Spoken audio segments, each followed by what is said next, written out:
After I completed Assassin's Creed Shadows, I went back and finished the story in Assassin's Creed Odyssey, and overall I thought the game did some things really good and some things not so good.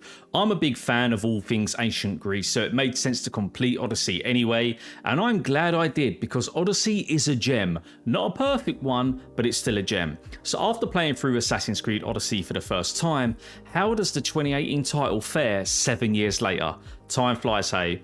But before we get into it, if you find yourself enjoying the video at any time, please hit that like button because it helps the video and the channel out massively. And if you're into all things Assassin's Creed and gaming in general, hit that subscribe button for more content in the future. The story takes place in ancient Greece and focuses on the Peloponnesian War between Athens and Sparta in 422 BC. The modern day assassin is Layla, who is in London with her colleagues. She recovered the Leonidas spear and extracts its DNA in the hope of finding the Staff of Hermes. I personally didn't vibe with the characters, but if I'm honest, the world Ubisoft Quebec created was so gorgeous, I just wanted to skip all the cutscenes anyway and jump right back in and play in ancient Greece, which brings us into our assassin of ancient Greece. You play as either Cassandra or Alexios.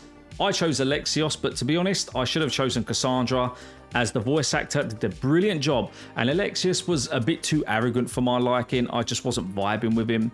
The story starts with Alexios watching your younger sibling Cassandra being thrown off a cliff because the Pythia decided if the baby lived, it would be the demise of Sparta, and as the older sibling, you rightly decide to stop this. Due to this, we were exiled and our father, Nikolaos, who is the Sparta general, was ordered to kill us by pushing us off the same cliff. With Alexios surviving, he ended up in Kefalonia and was brought up by Marcos, who was a bubbly and clumsy kind of character. He ended up getting in trouble with the local gangs and someone named the Cyclops. As always though, Alexios bailed him out, but as a Misthios or mercenary for hire, Alexios decided it was time to move on, and this is where we meet the creepy, mysterious merchant Elpenor, who hires us to assassinate the Wolf of Sparta, who is Alexios' father, and after making friends with the Barnabas, a sailor, we hop on his ship, the Adrestia, and set sail for the city of Megaris. Once here, Alexios learns his father has another son and ends up confronting Nikolaos. You have two choices here: spare or kill him. I chose the latter, but in doing so, Alexios learns that Nikolaos is not his real father, and his mother, Miriam, is still alive and sets off on a mission to find her. So I found the story really well done, and that's because it depicts how Sparta was really well. It did a stellar job of doing so. Although it may seem harsh to chuck your kid off a cliff, profits were never challenged back then. I do feel it was rushed in some places, like how we didn't go into too much detail in Kefalonia, but honestly, what Assassin's Creed Odyssey has to offer beyond this makes up for any shortcomings. Ancient Greece was a beautiful place, and Ubisoft did a top job replicating that. The game is simply stunning, especially for a title that was released 7 years ago. It makes some games that have been brought out very recently look utter trash, to be honest with you. Sometimes you just got to think that graphics have regressed, because when you play games like this, you're like, how can this be 7 years old? Exploring the vast islands and the Aegean Sea never gets boring, and that's because of how detailed the world is. Athens has so much culture and detailed architecture, along with Sparta, where we meet King Archidamos, and can see the legendary hot gates of Thermopylae, and Delphi, the home of Pythia, the priestess who served as the oracle, offering prophecies from Apollo. This all merges together to help the game really capture the feel of the times we are playing in. Even the more barren, dry islands are interesting, with little shrines nestling where people are praying to the gods, and volcanoes and mountains having hideouts you can explore. With iconic structures like the Parthenon, the Temple of Olympian Zeus, and the Theatre of Epidaurus included, the game does a really stellar job of bringing them to life. Even the fictional locations look like they'd fit right in with Odysseus' palace, the home of legendary Greek hero Odysseus. Although the game takes place after his time, making it a ruin which you do explore in a mission where you free Odyssa, a descendant of Odysseus. These are just a few places, and they also do a great job with the mythology aspect of Greece as well. We all know characters like Socrates play a big part in the game, with him testing you with his philosophies of thought and some good missions, although I couldn't finish his arc due to a weird bug where we couldn't go back to his wife. Ubisoft, please fix that if you want to. I know the game is really old, but people do still play this, and it's kind of game breaking. I tried absolutely everything, like even hitting him and trying to push him to get to run that way, but it just wouldn't work. And then we had Archidamos, the king of Sparta, who in real life brought peace to Sparta. Wasn't so elegant in the game, but he did need us to clear him of allegations linking him to the cult of Cosmos, which we'll talk about very soon. And then we've got Hippocrates, or the father of medicine as he is known, and even the doctor's oath is named after him. He is in the game and he's trying to treat people and find new medicines. And then we've also got Herodotus joins us on the journey with his knowledge and stories. Herodotus was a famous historian as well in real life. When a game is evolved around such a rich history, it is important to implement some of the characters from that era. Although in a video game setting, I think it is okay to tweak what they represent, and Odyssey does that really well. When it comes to the story structure, I found it okay, but there was a lot of filler and power creep. You are kind of forced to stop playing the main questline and venture off to level up, and although I'm not dead against that, I do feel in a single player story driven game, the player should have a choice. Most of the time, enemies were always at a higher level, which made the game feel like a slog rather than just enjoying it, and some of the side missions were fine, but others did feel like a chore. I don't mind having a bit of a challenge in a video game, but when you've got like an RPG, which Assassin's Creed Odyssey is, you need to have a fine mix. You can't always just be veering off the path of the main story and then trying to level up just so you can carry on with the main story. It just doesn't make sense. Because it isn't a linear structure, you need to allow the player that kind of freedom. And then moving on to the Cult of Cosmos. I did actually enjoy it. So the Cult of Cosmos in Assassin's Creed Odyssey is a central antagonistic force. It's a secretive and powerful organisation manipulating events across ancient Greece. This shadowy group, driven by a desire to control humanity through chaos and order, serves as a compelling narrative thread. Players, as Cassandra or Alexios, hunt down its members, uncovering their identities through clues gathered from exploration, quests and combat. The cult is structured hierarchically with 42 members divided into branches like the Eyes of Cosmos and the Silver Vein, each led by a sage and ultimately the enigmatic Ghost of Cosmos. Tracking them involves a satisfying mix of detective work and assassination, with each kill revealing more about their motives and connections to the game's broader story, including ties to the Isu and the protagonist's family. However though, the system does have its flaws.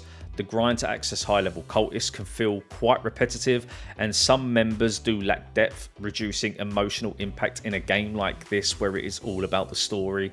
The cult's lore does kind of enrich the game's world, but the execution occasionally does feel formulaic due to the repetitive mission designs and uneven pacing in their narrative arc. The whole secrecy behind it and figuring out its members did have me intrigued and offered a nice challenge, as I am still learning the lore of the Assassin's Creed franchise.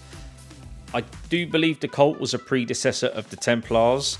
You'll kind of have to let me know that down in the comments below if you do not mind, guys. I'm just trying to obviously work my way through the lore, and there is a lot of it and I've got a lot of catching up to do. But the whole aura around them and how they control Greece was really interesting. But like I've said previously, it can get a bit repetitive. Now the mercenary system actually was something I did enjoy. There are 50 mercenaries to defeat, and after defeating a mercenary, you progress up the tiers, and it was rewarding. You got some really good gear from doing that, and I did enjoy the challenge. The randomly generated mercenaries though were usually the ones that went after you when a contract was placed on your head. And what I did like was the ability to go and kill the person who placed that contract, which in turn took away your wanted status. I thought that was a really good addition to the game. It kind of gave me as a player a choice, which is always a good thing. And if you do compare that to Shadows, the Guardians who turn up when the bell's rung, and they turn up in their numbers as well, they do offer a little bit of a challenge, and for that effort you kind of don't get anything worth keeping. So in my opinion, Odyssey's wanted system is better than Shadows. Now let's talk about Assassin's Creed Odyssey's combat system, which is a dynamic and engaging blend of action, strategy and RPG elements, offering players a visceral experience in ancient Greece. Unlike earlier entries in the series, Odyssey emphasises players' choice with a skill tree that unlocks abilities like powerful Spartan kicks, multi-target chain attacks or stealth-focused manoeuvres, allowing for diverse playstyles. Melee combat feels weighty with a focus on timing for dodges, parries and combos, while ranged options like bows add tactical depth. Enemy variety, from mercenaries to mythical beasts, demands adaptability, and the adrenaline meter encourages strategic use of special abilities. The system rewards skillful execution and build customization, making every encounter thrilling, whether in open world skirmishes or epic conquest battles. And I believe this was the first Assassin's Creed to be kind of like this, if I remember correctly, to go into the RPG element and offering a much vast variety of skills and upgrades. And I have to say that the skills were pretty good. I did kind of flow with the combat. See, with me personally, I don't like my combat to be too in-depth or complicated. I just kind of like a streamlined, chilled version of combat, and I think Odyssey offers that. With Valhalla that I'm currently playing through right now, that's why I like the combat there, because I just think it feels a bit meaty, throwing an axe, and it's not too in-depth or too complicated. And I think that's why I vibed with Odyssey's combat system. I also want to mention AC Odyssey's ship combat, because it does play a big part in the game, I feel, and the Adressia's combat system is quite intuitive, blending real-time action with tactical decisions. Players can fire javelins, shoot arrows, ram enemy ships, and board for melee combat, and you do get the actions like bracing and aiming, which I do think add to that as well. You can also get upgrades like reinforced hulls, fire braziers, which allow customization, impacting speed, damage and survivability, which also adds depth and progression. Abilities like Bull Rush or Fire Barrage introduce variety, letting players experiment with aggressive or defensive playstyles as well, so you've got them kind of options. And the naval combat ties seamlessly into exploration across the Aegean Sea, with dynamic encounters against pirates, Athenians, Spartans, or even cultist ships sometimes. This makes sailing feel alive and unpredictable, and conquering regions or completing naval contracts rewards resources, incentivizing combat and tying it to the broader economy and story. But again, what I do think it suffers from long term is that replayability, where it just gets a bit samey. There isn't much to it in terms of them things that I've mentioned, but I do feel there is enough in the game, because it isn't the core part of the game. It just adds a nice little sidetrack to when you're on land and exploring the world. You do have a vast array of the Aegean Sea to explore, and I think it does enough. But kind of at the beginning, it can feel a bit overwhelming, because you do kind of get shat on quite quickly if you don't upgrade your ship pretty quick. But I found materials hard to come by, which kind of just disengaged me a little bit. But overall, I think they've done a stellar job. My hand is up in the air because I don't or haven't played Black Flag just yet. I am waiting for the remaster to come out, and I'm sure that puts it all to shame, because I've heard nothing but good things about Black Flag and the ship combat, but that's what that game's evolved around, and Odyssey isn't. So while Assassin's Creed Odyssey is widely praised, it has some notable drawbacks. The game's massive open world, though immersive, can feel overwhelming due to the repetitive side quests and an abundance of filler content, diluting the main story's impact.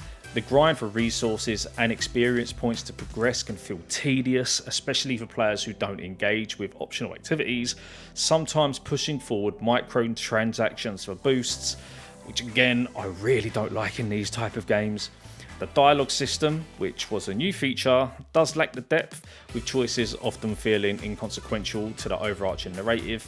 But what I will say on that part is that generally Assassin's Creed games are not about that, to be honest. This was one of the first ventures into the RPG genre, and to be fair, instead of shitting on it too much, I did think it done a good job. But I can understand why some people don't like this side of the Assassin's Creed games, because with it being RPG focused, it can take that shine away from being an assassin around the Templars and the Issue and all the other lore. Combat, while engaging, can become repetitive in prolonged sessions due to the limited enemy variety and predictable AI patterns, I do have to say. But for me personally, I kind of like that simplicity of it all, which just makes it okay. I'm not one of these that want to be playing these Souls-like games that I have to learn every sequence in combat. I ain't down for that. I'm not good enough for that. So where it's more simple, I'm more happy. Additionally, the stealth mechanics are less polished compared to the dedicated stealth games, which is naturally the way it's going to be because this is more RPG. And sometimes the inconsistent detection and clunky cover systems can kind of frustrate you. But lastly, some fans felt that RPGs shift straight too far from the series' traditional focus on Assassin's Creed generic gameplay. But I have to say this was kind of the way they're going now anyway, especially with Valhalla and now Shadows. I kind of feel it's a nice break from that old style, but it would be nice for them to venture back into the way kind of AC1 and AC2, which were the only other AC games I played were.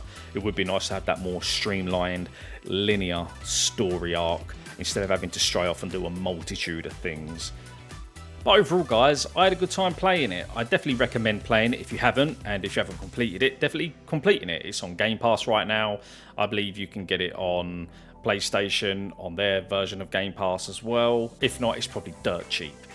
But guys, that is the end of the video, and as always, if you have enjoyed it, please hit the thumbs up because it helps the video and the channel out massively. And if you're into all things Assassin's Creed and games in general, hit that subscribe button for more content in the future. But as always, take care and I'll see you on the next video.